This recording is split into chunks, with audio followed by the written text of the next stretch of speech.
Evening all, this is Tim with another film from the workshop. Been a busy couple of days here. Number one, wife is up with the parents, so whilst the cat's away, I've made a lot of progress. All four quarter shells are done now, so that's the front turret. It's obviously completely misaligned at the moment. And then that's the back of the rear turret. Notice the rear turret's got a window high up in the door and no windows in the quarter shells, whereas you've got the reverse situation on the front turret. If I just bring this back, there's a lot to do on these yet. I've got to do a huge tapping session to fit the skins, the front and back skins. But the good news is that I've sorted the problem with the movement of this lever, so that now moves. The return spring isn't quite enough to put it home, but it does help. If you look as I operate this, you should see here the bolt withdraw and deploy. So that's quite good. I need to find out what the writing is on the left hand door. There's some kind of writing stenciled on. So if anyone knows what that says, I'll be very grateful. I've not been able to find an accurate picture of it. The other thing that I've been doing, so if I just move this down, this is the front floor and seat for the rear for the front turret. Only the front turret's got this. So there's the seat in my right hand, and it's all now painted in British Interior green with a light dusting of an alloy colour to suggest wear and tear from the gunners getting in and out in their bulky Irwin jackets. I've also fitted this support arch here. I can't fit this until the rams are squared away, because these bits are quite close to where the rams will operate. So until that's squared away I can't fit it, but this will go in a box for later assembly. And you've also got the gunner's thermos flask.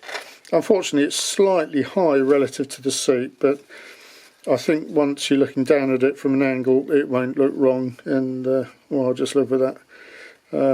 If it bugs me, all I need to do is to just extend these bars a bit and have the seat geometry slightly changed, so lower at the back. But otherwise that's come on quite nicely, and I'm quite pleased with the way that's come out.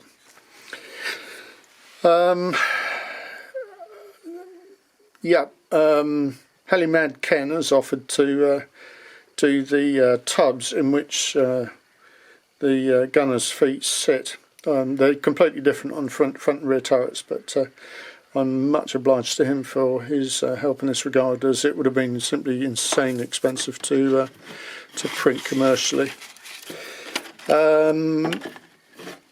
So a good day's work really. Lots and lots of painting. I've got a big box of bits and pieces, mostly for the cupola here, that are primed, ready for painting. These will all be painted matte black. These are some of the interior sheeting for the inside of the door. I got a new airbrush today, treated myself. It was only 30 quid. The old one was getting a bit tired because I'd lost the nozzle on the end, which meant I kept bending the needle.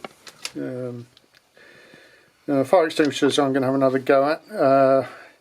See if I can make them look a little bit more brass-like, and then cover them in as much lacquer, gloss lacquer, as they'll take.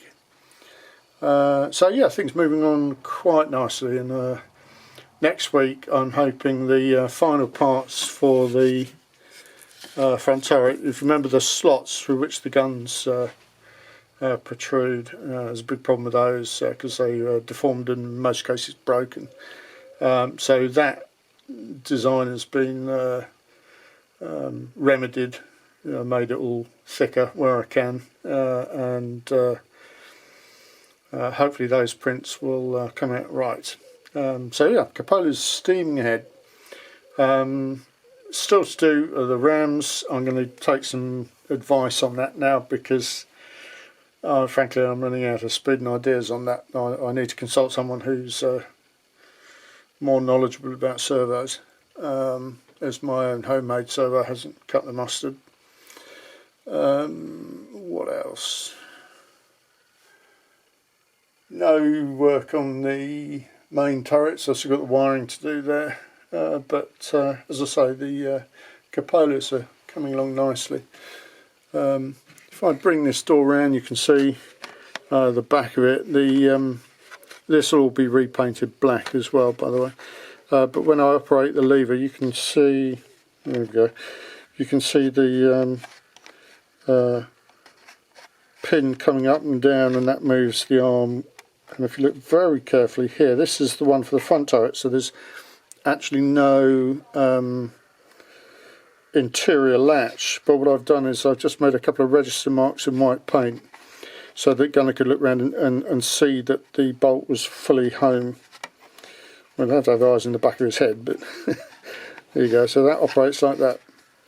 That's about it really for this evening. I hope you enjoyed the film. Give me a like if you enjoyed the film. Please ask questions if there's anything you'd like to see and or want to learn about, and I'll help as I can. Good night.